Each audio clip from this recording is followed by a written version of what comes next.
चंद्रशेखर रावण गुंडे हैं, बदमाश हैं, जो साधुओं को पकड़ के पीटेंगे, सेवा कर देंगे। राम भद्राचार्य को अभी मैं गुंडा बदमाश कह दूं, क्या फिर कहेगी नहीं? आपने यार पूरे सवर्ण समाज को गुंडा बदमाश कह दिया। सारे के सारे दलितों को राम भद्राचार्य बोल रहे हैं तो उस पर सन्नाटा है, उस पर चुप्पी है। बाबा साहब ने भी तो ये प्रतिज्ञा ले ली थी जब उन्होंने हिंदू धर्म छोड़ा था, तो क्या बाबा साहब का आप सम्मान नहीं करेंगे? जब दलित का बच्चा, शोषित का बच्चा, वो चमार का बच्चा जब बोलता है कि नहीं मेरे समाज को आप ऐसे नहीं बोल सकते, मैं उसको ललकारता हूं, तो इनके अंदर आता है यार इस चमार के बच्चे ने ये बोल दिया, इसकी औकात कैसे हो गई? हम बहुत सिलेक्टिव तरीके से नाराज होते हैं। हम एक तरफ, एक जो कहते हैं ना कि एक तरफ से बम चल रहा है, गोलियां चल रही हैं, हम कह रहे हैं ओके ऐसा तो हो सकता है, दूसरी तरफ कोई चाकू निकाले तो अरे हिंसा कर रहा है। जब कानून ही काम ना करे तो कोई नेता अगर उठ के ऐसा बोल दे रहा है तो उसके इस बोलने के पीछे के मैकेनिज्म को समझा जाए ना। नमस्कार, मेरा नाम राघव है और आप पॉलिटिक्स देख रहे हैं। पॉलिटिक्स के न्यूज रूम चर्चा में आज बात करेंगे एक विवादित बयान पर आई हुई विवादित टिप्पणी का। असल में राम भद्राचार्य ने एक बयान दिया था जिसके बारे में हमने आपको पहले भी बताया कि जो राम को नहीं मानता है वो चमार है। चमार क्यों? क्योंकि चमार को उपेक्षाकृत छोटा दिखाया था उन्होंने। उसके बाद भीम आर्मी चीफ हैं चंद्रशेखर रावण, उनका एक बयान आया। वो बयान मैं आपको पढ़ के सुनाता हूं, फिलहाल उसकी कॉपी आप देख सकते हैं। बयान में लिखा है कि सरकार को चेतावनी है, या तो इसके खिलाफ एफआईआर दर्ज करके इसे तत्काल जेल में डालो, वरना भीम आर्मी मौका मिलते ही इनकी सेवा कर देगी। सेवा से जो अर्थ है वो आप सभी समझ रहे होंगे। न्यूज रूम चर्चा में विषय आज ये है कि किसी भी दल, किसी भी संगठन के ऐसे बयान क्या कानून व्यवस्था, संविधान के लिए खतरा है? राम भद्राचार्य के लिए जो उन्होंने अनैतिक टिप्पणी की है उस पर कानून ने कार्रवाई करेगा, न्यायालय फैसला लेगी। क्या चंद्रशेखर रावण एसपी हैं या सुप्रीम कोर्ट के जज हैं जो फैसला करने और सेवा करने की बात कर रहे हैं? बहुजन समाज के नाम पर अलग अलग तरह की आर्मी बनाकर समाज में जो गुंडई फैलाई जा रही है, उस गुंडई के लिए भी सवाल उठाया जाना जरूरी है। क्योंकि अगर सेवा से ही समस्या का हल निकलता तो अंबेडकर कभी भी गांधी की अहिंसा का समर्थन नहीं करते और किताबें नहीं पढ़ते, हाथ में तलवार लेकर वो भी निकल पड़ते। हमारे साथ संदीप हैं, अनमोल हैं, निवेदिता है। संदीप, पहला सवाल यही, आपका आंदोलन कितना भी नैतिक हो, लेकिन अगर उसमें हिंसा शुमार हो जाती है और उसमें धमकियां शुमार हो जाती हैं तो क्या ये पूरे बहुजन आंदोलन को कम नहीं करता है? चंद्रशेखर रावण गुंडे हैं, बदमाश हैं, जो साधुओं को पकड़ के पीटेंगे, सेवा कर देंगे। देखिए, चंद्रशेखर रावण गुंडे और बदमाश वाली बात तो मतलब बहुत दूर की है। चंद्रशेखर रावण एक समाज का नेतृत्व करते हैं, एक उस बहुजन समाज का, जिस बहुजन समाज का नेतृत्व तो आज खोया हुआ है, भटका हुआ है, उस समाज का नेतृत्व करते हैं। और रही बात इस ट्वीट की, टिप्पणी की, जैसे कि आपने बताया कि सेवा कर देंगे, जब देश के अंदर जो देश के संवैधानिक मूल्य हैं उन पर हमला हो रहा है, वो कह रहे हैं, बार बार ये बात आ रही है कि कोई कितनी बड़ी टिप्पणी कर रहे हैं, मुस्लिमों के खिलाफ कोई बोल दे रहा है, दलितों के खिलाफ आगे कोई भी बोल दे रहा है, अभी जैसे चमार वाला बयान दिया, इसके खिलाफ कोई कार्रवाई, मतलब प्रधानमंत्री नरेंद्र मोदी की सरकार में किसी भी तरीके की कार्रवाई नहीं हो रही। तो एक तरीके से चेतावनी है, ऐसा कोई सेवा कर देंगे तो ऐसा कोई कर नहीं देता, लेकिन एक चेतावनी है कि अगर ऐसी चीज़ें लगातार बढ़ेंगी तो समाज को अपने कदम उठाने पड़ेंगे। बड़े धरने, बड़े आंदोलन, आंदोलन बहुत बड़े बड़े भी हो सकते हैं और इसके परिणाम किसी भी तरीके के हो सकते हैं। और उस समाज के आने से नाते मैं भी कहूँगा कि अगर इन टिप्पणियों पर रोक नहीं लगाई गई तो समाज किसी भी ओर मुड़ सकता है, इसको कोई रोकने वाला नहीं है। मुझे लगता है कि जैसे राम भद्राचार्य की एक टिप्पणी आती है, उस पर कानूनी कार्रवाई की मांग हो, ट्विटर जैसे स्पेस पर आप बात करें, हो रही है, लिखित एप्लीकेशन दें, धरना करें, प्रदर्शन करें, लेकिन ये खुली धमकियां, इस तरीके की बात करना। अनमोल, आपसे भी मैं जानना चाहूँगा, बहुजन समाज का एक लंबा संघर्ष रहा है। जैसे आप अंबेडकर को देखते हैं, ज्योतिबा फुले को देखते हैं, उसके बाद मंडल कमीशन को देखते हैं, मायावती का भी पूरा इतिहास इसी पर आधारित है। क्या मायावती ने कभी किसी को ऐसी धमकी दी है? मेरा बेसिक सवाल ये है कि क्या ऐसी धमकियां बहुजन आंदोलन की जो छवि है उसको बिगाड़ती हैं? देखिए, अब मायावती का आपने जिक्र किया है तो आपको ये बात, बहुत ये इतिहास की बात है कि जब वो राजनीति में मायावती आई थी तो उनका एक बहुत चर्चित भाषण है जिसमें उन्होंने ये कहा था कि मैं महात्मा गांधी को जो हरिजन शब्द उन्होंने दिया था उसको मानने से इनकार करती हूँ। ये पहला भाषण था जहाँ पे काशीराम जी ने उनको नोटिस किया था कि ये लड़की बड़ी लीडर बन सकती है। तो जब भी हम देखते हैं कि जो खासकर दलित वर्ग का जो एजिटेशन होता है, जो उनका गुस्सा होता है, उसको ना जब हम टॉप से देखते हैं तो यही प्रॉब्लम क्रिएट होती है जो आपकी भाषा में अभी दिख रही थी कि गुंडा है, बदमाश है या फिर कौन है। ठीक है, दूसरी बात यह है कि आप उससे थोड़ा सा हट के देखें कि किसी एक समाज को जो लगातार उपेक्षित हुआ है, संविधान बनने के बाद भी, अधिकार मिलने के बाद भी आज भी वो उपेक्षित होता रहा है, जिसने भी सम्मान पाया वो अपने फाइट से सम्मान पाया है, उसका कॉन्फिडेंस जो बढ़ता है, उसके पैदा होते ही उसकी संघर्ष शुरू हो जाता है। यहाँ तक कि वो बच्चा क्लास में, आप ओम प्रकाश वाल्मीकि की एक किताब है जूठन, अगर आप उसे पढ़ेंगे तो मुझे नहीं लगता कि कोई भी मिनिमम संवेदना जिसके अंदर होगी वो भी रो जाएगा उस किताब को, अगर आप आधा भी पढ़ लिए। अनमोल, एक बात आपने जो कही कि जो दबाया जा रहा है, जो कुचला जा रहा है, जो शोषित है, वो अगर अपना प्रतिकार अपने शब्दों से लेता है तो एक थोड़ी सी हिंसात्मक भाषा दिखती है। ओवैसी के भाई का भी इसी तरह का एक बयान था, इस देश में मुस्लिम भी दूसरे दर्जे के नागरिक हैं जैसे बहुजन है, ऐसी एक आम धारणा है। उन्होंने कहा था कुछ देर के लिए पुलिस हटा दीजिए, हम देख लेंगे। ये ठीक वैसा ही बयान है। मैं कह रहा हूं वैसा नहीं कि आप कह रहे हैं कि इसमें लिखा है ना साफ साफ, इसमें साफ साफ लिखा है कि अगर भीम आर्मी को मौका मिलते ही भीम आर्मी इनकी सेवा कर देगी। मैं ये कह रहा हूं कि राम भद्राचार्य की टिप्पणी गलत है। मैं डिफेंड नहीं कर रहा हूं चंद्रशेखर को, मैं एक सिंपल सा सवाल पूछता हूं, कानून किस लिए बना है? हत्या का कानून किस लिए बना है? सजा का प्रावधान है उसके किस लिए बना है? ताकि किसी के जीवन के प्रति कोई समस्या ना हो, किसी के कोई नुकसान ना पहुंचाए। किसी का रेप का कानून किस लिए बना है? ताकि किसी महिला के साथ अस्मिता से लेके उसके हर चीज पे उसके साथ वो ससम्मान जी पाए। एक समाज है, उसके प्रोटेक्शन के लिए SC/ST एक्ट बना है कि आप उस समाज के बारे में उसको हीन भावना से गाली ना दे, उसके जो उसके जातीय पहचान है उसको गाली की तरह इस्तेमाल ना करें, या उसके ऊपर कोई जाति उत्पीड़न ना करें। ये भी कानून प्रोटेक्शन के लिए ही बना है। अब कानून ही काम ना करे, जब कानून ही काम ना करे तो कोई नेता अगर उठ के ऐसा बोल दे रहा है तो उसके इस बोलने के पीछे के मैकेनिज्म को समझा जाए ना। बेशक अगर ये कानून के दायरे में चंद्रशेखर का आता है कि कानून के हिसाब से ये गलत है और कोई इसको कोर्ट में लेकर जाता है, कानूनी कार्रवाई जो भी बनती है, हमारा कानून है उसके लिए सक्षम, वो करेगा जो भी कार्रवाई होगी। लेकिन उसके आप मैकेनिज्म में जाएंगे तो ये जितने कानून बने हैं अगर वो फॉलो नहीं हो रहे हैं तो फ्रस्ट्रेटेड होकर गुस्से में आके लोग बहुत कुछ बोलते हैं। किसान आंदोलन में लोग प्रधानमंत्री का पुतला दहन कर दिए। एक लड़का, मैं अभी 2 साल पहले की बात होगी, SSC GD 4 साल से 5 साल से लड़के भटक रहे हैं, कई बार दिल्ली पैदल आके वो लोग चले गए हैं। उसमें से एक लड़का बहुत फ्रस्ट्रेटेड होके कह रहा है, ट्विटर वगैरह पे वीडियो कहीं पड़ी होगी, वो कह रहा है कि मैं अगर मुझे ज्वाइनिंग नहीं मिलती, मेरा इतना फ्रस्ट्रेशन है, मेरे पिता खत्म हो गए हैं, मेरी माँ अकेली है और मैं परीक्षा देने के बाद भी सिलेक्ट नहीं हो रहा हूँ, अगर मेरा सिलेक्शन नहीं हो गया तो मैं नक्सली बन जाऊँगा। वो उसका फ्रस्ट्रेशन है, वो उसका मतलब, वो उसका अर्थ नहीं है कि उसको आज सिलेक्शन नहीं मिला तो वो जाके नक्सली बन जाएगा।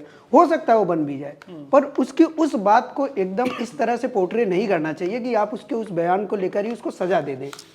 अनमोल की बात सही है, गलत, इस पर मैं नहीं जाऊंगा क्योंकि मैं बिल्कुल सहमत नहीं होता हूं, क्योंकि फ्रस्ट्रेशन के नाम पर अगर आप नहीं, मैं समर्थन नहीं करता कि ये एकदम मतलब चंद्रशेखर ने इस टिप्पणी को संवैधानिक नहीं मानते हैं आप, मेरा सवाल ये है। नहीं, इस तरह की टिप्पणी, इतनी तीक्ष्ण टिप्पणी नहीं की जानी चाहिए। सवाल वही था। निवेदिता, एक सवाल और बनता है, राम भद्राचार्य जैसे लोग क्या पॉलिटिकल टूल हैं कि विपक्षी पार्टियां और बाकी बहुजन समाज के लोगों के मुंह से कुछ ऐसा निकलवाया जाए कि बाद में उन्हें एक फ्रेम में सेट करके दोषी साबित किया जाए? और दूसरा सवाल ये कि इस समाज में SC/ST एक्ट जैसा कानून है, आपने एक ऐसी टिप्पणी की है जो अमानवीय है और एक पूरे जातिगत समूह को हे की दृष्टि से देखती है, आप बाकी लोगों को भी उसी शब्द की तरफ, चमार शब्द की तरफ ले जा रहे हैं। वैसे में अगर कार्यवाही नहीं होती है, एक और मैं निवेदिता इस चीज को कोट करते हुए आपसे पूछूंगा, राम भद्राचार्य जी कहते हैं कि प्रधानमंत्री मोदी उनके करीबी मित्र हैं और ये राम मंदिर के आंदोलन के समय उनकी मित्रता स्टैब्लिश हुई थी, उनके प्रधानमंत्री बनने के बाद उनकी मित्रता में कोई कमी नहीं आई है। तो क्या ये सवाल प्रधानमंत्री मोदी से भी होना चाहिए कि उनके मित्र एक ऐसी जातिवादी टिप्पणी करते हैं और वो खामोश रहते हैं, सरकार खामोश रहती है, पूरे उत्तर प्रदेश में जहां भाजपा बहुमत में है, चुप्पी साधे हुए, कारण क्या है? सरकार की किन किन खामोशियों पे हम सवाल करेंगे। सबसे पहला तो ये है, तमाम पहले भी बाबा लोग पकड़े गए हैं, उनके भारतीय जनता पार्टी से करीबी रिश्ते रहे हैं, अभी बिजनेसमैन जो तमाम विवादों में हैं उनके भी प्रधानमंत्री से करीबी रिश्ते हैं। तो ऐसे में सवाल जो है पूछना अब तो बेमानी ही लगता है कि क्या ही पूछें, जवाब तो आना है नहीं। बिल्किस बानो वाले मामले में आप देखिए, आरोपी सारे अंदर गए वापस, सुप्रीम कोर्ट के कहने पे कोई बयान आया है बीजेपी की तरफ से, एकदम इग्नोर कर दिया है कि कोई हमारा तो लेना देना ही नहीं है, जबकि फूल माला वही पहनाते हैं। तो सवाल पूछना ही अब लगता है कि मजाक हो रहा है मुद्दे के साथ। और जो ये पूरी डिबेट है ना, ये डिबेट देखते हुए मुझे लग रहा है कि हम बहुत सिलेक्टिव तरीके से नाराज होते हैं। हम एक तरफ, एक जो कहते हैं ना कि एक तरफ से बम चल रहा है, गोलियां चल रही हैं, हम कह रहे हैं ओके ऐसा तो हो सकता है, दूसरी तरफ कोई चाकू निकाले तो अरे हिंसा कर रहा है। ठीक, तो मसला यही फंस रहा है, हमारी नाराज़गी बहुत ज़्यादा सिलेक्टिव है। आप ये देखिए, रामभद्राचार्य जो है वो कोई टूल नहीं है। रामभद्राचार्य उन शोषणकर्ताओं में से एक है जो कि अभी शोषण कर रहे हैं, उन दमनकर्ताओं में से एक है। उन्हें एक टूल समझने की गलती नहीं करनी चाहिए। राम मंदिर आंदोलन के दौरान उनकी गवाही जो है एक बहुत बड़ा जरिया थी कोर्ट में। आप देखिए उस समय बहुत, इसीलिए इनका नाम बहुत ज़्यादा इस्टेब्लिश हो गया था कि अरे रामभद्राचार्य ने बहुत अच्छी गवाही दी है, क्योंकि उन्होंने शास्त्रों की बातें उसमें बताई कि क्या कहाँ बताया गया है कि राम जन्मभूमि कहाँ थी। तो क्योंकि ये शुरू से ही वेद शास्त्र पढ़ते रहे तो इनको याद था, वो तो रटा हुआ है, उसको मैं ज्ञान नहीं मानती हूँ, लेकिन इसे देश में ये देखा गया कि अरे बहुत ज्ञान है। और वो एंटी, क्योंकि हमारा जो मुस्लिम समाज है उसके खिलाफ रहे हैं। राम मंदिर आंदोलन के बाद से ही कई ऐसे बयान आए। आप पिछले साल का देखिए ना, मरे मुलायम काशी राम, जोर से बोलो जय श्री राम, क्या हुआ? उस पर कहा गया कि हम जो है FIR करवा रहे हैं। उस FIR के बाद क्या हुआ? हमारा जो बेसिक राइट है FIR का, हम तो करवा देंगे, आगे क्या होने वाला है? और रामभद्राचार्य कोई टूल नहीं है, वो बहुत करीबी है प्रधानमंत्री के, और ये पहली बार नहीं है कि इस तरह से वो बोल रहे हैं, वो लगातार बोलते रहे हैं। उनका शिष्य जो है धीरेन्द्र शास्त्री जो है वो बैठ करके अंधविश्वास फैलाते रहता है, वो भी मुसलमानों के खिलाफ टिप्पणी करता है, और कई न्यूज़ एंकरों को, जो मुसलमान न्यूज़ एंकर हैं, उनके सामने जा करके बोल देता है कि आप मुसलमानों को सद्बुद्धि आएगी, आप मेरे कार्यक्रम में आइए, लेकिन कुछ नहीं होता है। तो यही है कि सवाल पूछे किससे और जवाब कौन देगा? चुप्पी तो सब साधे हुए हैं। लेकिन जो हमारी सेलेक्टिव नाराज़गी है ना, वो कहीं ना कहीं जो खुद को संवैधानिक भी बताते हैं, उनके अंदर के सवर्ण का वो चेहरा दिखा देता है कि तुम्हारे अंदर भी थोड़ी बहुत जो है वो बचा हुआ है, कि तुम्हें उसके ऊपर उतनी नाराज़गी नहीं आई। इतनी नाराज़गी रामभद्राचार्य के बयान को लेकर के नहीं। अभी आप गूगल करिए और रामभद्राचार्य डालिए, हो सकता है आपको 1 से 2 आर्टिकल मिले, पुरानी खबरें भले सामने आ जाए, लेकिन आप रावण का डालिए, आपको 1000 ट्वीट मिल जाएंगे कि उन्होंने गलत बोला है, तो ये किया है। दूसरी बात ये है कि क्या कानूनी दायरे के अंदर कौन सी चीज़ें आती हैं। अगर ये होने लगे तो देश में कभी कोई क्रांति होगी ही नहीं। दुनिया की हर क्रांति कानून के विरोध में रही है। अभी यहाँ पे 5 लोग अगर इकट्ठा हो जाए विरोध प्रदर्शन करने के लिए, 144 लग जाए, तब कानून के विरोध में है, उठा लो फिर हमको। तो कानून जिनके हाथों में है, जो कि ना केवल कानून का इस्तेमाल अपने लिए कर रहे हैं, बल्कि कानून को तोड़ मरोड़ के नया बना दे रहे हैं, वो जब कुछ कर रहे हैं उसके लिए वो नाराज़गी नहीं हो रही है। लेकिन कोई दबा कुचला दलित अगर नाराज़गी अपनी दिखा रहा है तो हम कह रहे हैं अरे यार ये तो गुंडे कर रहा है, ये नहीं होना चाहिए। जैसे कि मैं एक बात मैं यहाँ पे कहना चाहूँगी कि मैं इन दोनों चीज़ों को कैसे समझ रही हूँ कि ये सवर्णों की चालाकियाँ हैं, हमारी जो सिलेक्टिव नाराज़गी है। बतौर महिला मैं एक दलित तबके से आती हूँ, बतौर महिला मैं एक शोषित तबके से आती हूँ, लेकिन बतौर ब्राह्मण मुझे पता है कि सवर्णों की चालाकियाँ क्या हैं। मुझे पता है कि किस तरह सवर्ण जो है सामने आकर के कहेंगे कि नहीं नहीं सब बराबर है, लेकिन अभी भी अंदर जो है कप प्लास्टिक का ही निकलेगा। ठीक, तो ये चालाकियां जो है ना, यही चालाकियां हमारे सिलेक्टिव गुस्से को दिखाती हैं और मुद्दों को बनाती हैं।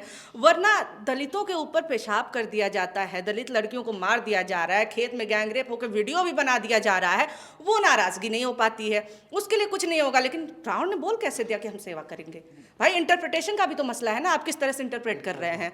आपके पास अगर कहा यह भी जाता है कि जिनके पास ताकत है वो डायरेक्ट लड़ते हैं, लेकिन जो जिनके पास ताकत नहीं है वो फिर बातों से अपनी जो है गुस्से को दिखाते हैं, वो बातों से लड़ने की कोशिश करते हैं। बड़े बड़े भाषण इसीलिए तो होते हैं, जो क्रांतिकारी भाषण हैं जिन्होंने दुनिया को बदल दिया, वो क्यों हुए ऐसे? लेकिन निवेदिता, आंख के बदले आंख का अगर हिसाब आप रखेंगी तो पूरी दुनिया अंधी हो जाएगी। मैं आपके पास फिर आऊँगा इस बात पे।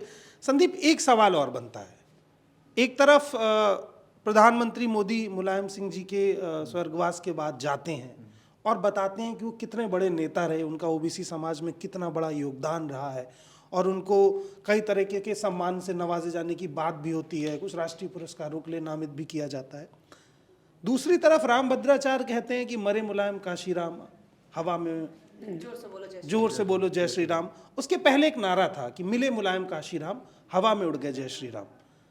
तो प्रधानमंत्री का क्या ये दोहरा चरित्र है?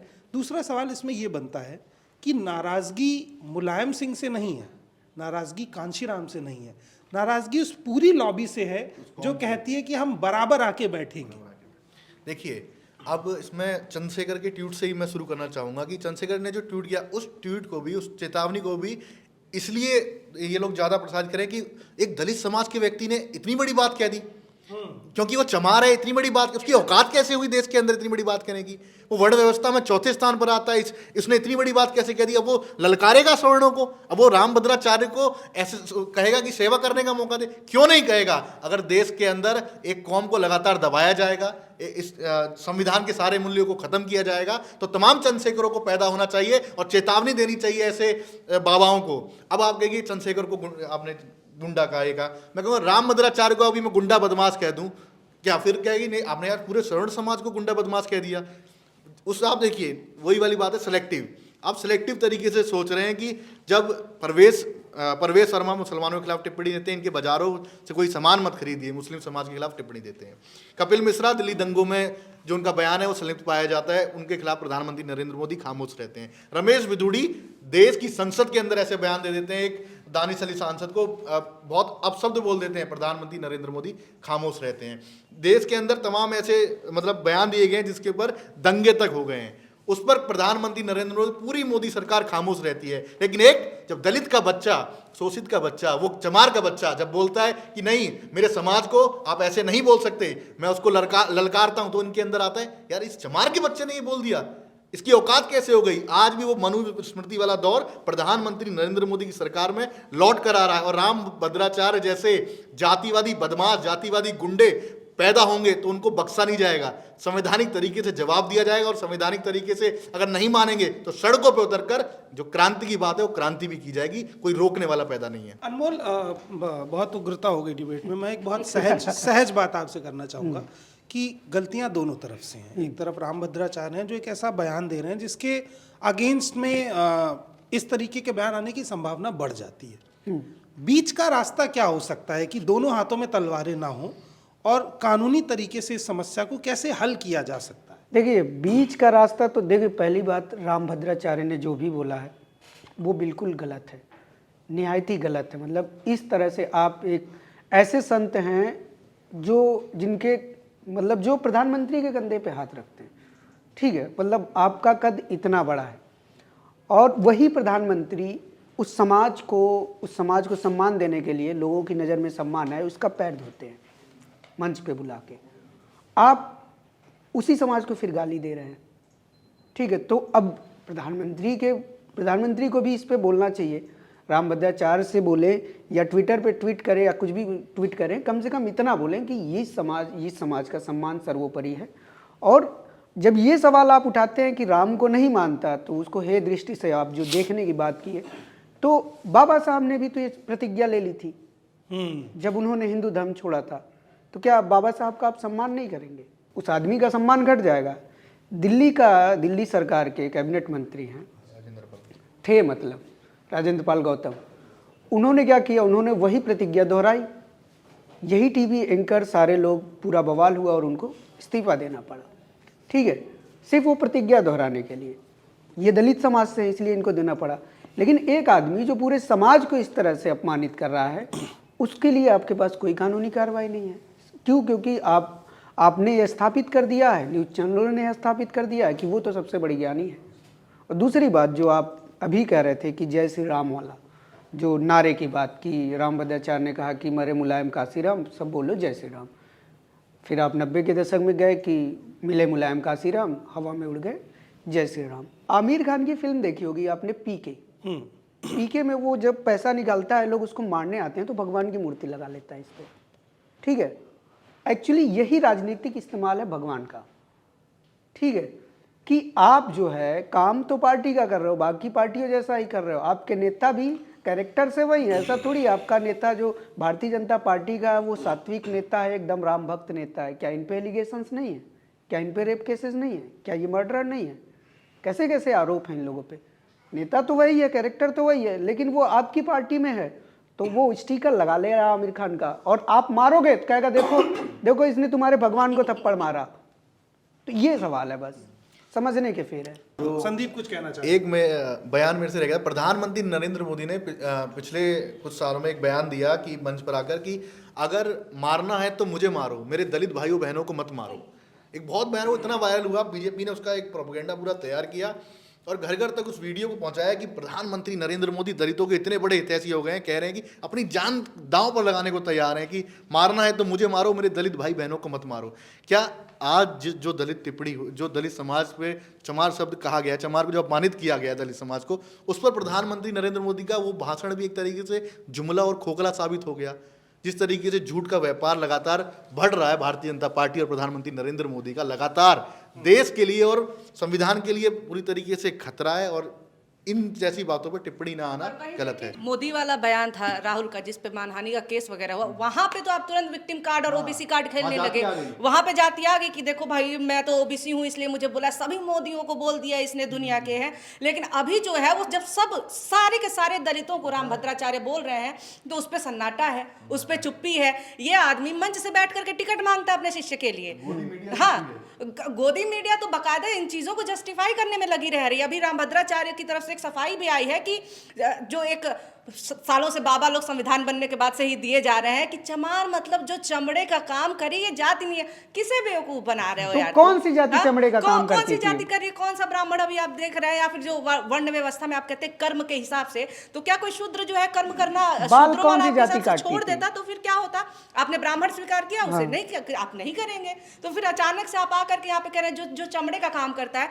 आप जो है ना मिल करके जनता को बेवकूफ बनाने की कोशिश कर रहे हैं। कुल मिला के इतना ही मामला है। खैर, चर्चा का निष्कर्ष यही है कि इस तरीके के विवादित बयान समाज को दो टुकड़ों में खड़ा करते हैं, और समाज अगर एक साथ नहीं रहता है, उसके दो टुकड़े होते हैं, तो उससे फायदा समाज का नहीं बल्कि राजनेताओं का होता है। इस तरीके के बयानों में बस कमी इतनी है कि ना ये संवैधानिक हैं ना समाज के लिए नैतिक हैं। अगर आपको कोई दबाएगा तो आप उसका रिफ्लेक्शन देंगे। चंद्रशेखर रावण का बयान एक रिफ्लेक्शन है, लेकिन उसमें भी संवैधानिक कमियां हैं। लेकिन जो आचार्य राम भद्राचार्य का बयान है उसमें संवैधानिक, नैतिक और सामाजिक तीनों कमियां मौजूद हैं। अगर इन तीनों कमियों के साथ भी प्रधानमंत्री उन्हें स्वीकार रहे हैं तो फैसला आपके ऊपर है। कमेंट बॉक्स में अपनी राय जरूर बताइए। न्यूज रूम चर्चा देखने के लिए मॉलिटिक्स को सब्सक्राइब करिए, बने रहिए हमारे साथ। धन्यवाद।